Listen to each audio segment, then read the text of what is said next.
শতরূপে সারদা বই থেকে পাঠ, বিষয় লোকজননী, প্রব্রাজিকা বেদান্তপানা, পরবর্তী অংশ। মায়ের জন্য ভক্তেরা যেসব জিনিস নিয়ে আসতেন তা অতি সামান্য হয়, তাতেও মায়ের আনন্দ। কয়েকজন দরিদ্র চাষি দূরের গ্রাম থেকে পায়ে হেঁটে মাথায় করে বয়ে এনেছে নিজেদের হাতে ফলানো শাক তরকারি, প্রাণের স্বাদ। সেসব দিয়ে মায়ের সেবা করেন, কিন্তু মনে সংকোচ। মাকে কত লোকে কত ভালো ভালো জিনিস দেয়, এইসব সামান্য জিনিস মা কি নেবেন?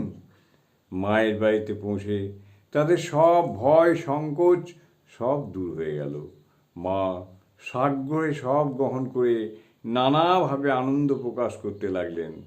আর একবার এক দরিদ্র ভক্ত মোটা কাপড় এনেছে মায়ের জন্য, তারও মনে স্বাভাবিক সংকোচ।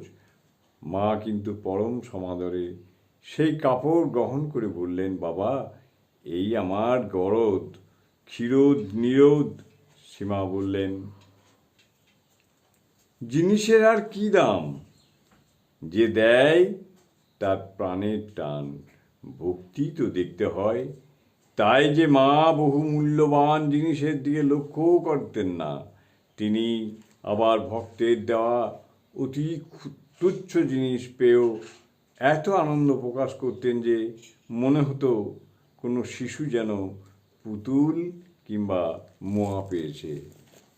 জননীং শারদাং দেবীং রামকৃষ্ণং জগদ্গুরুং পাদপদ্মে তয়ো স্থিত্বা প্রণমামি।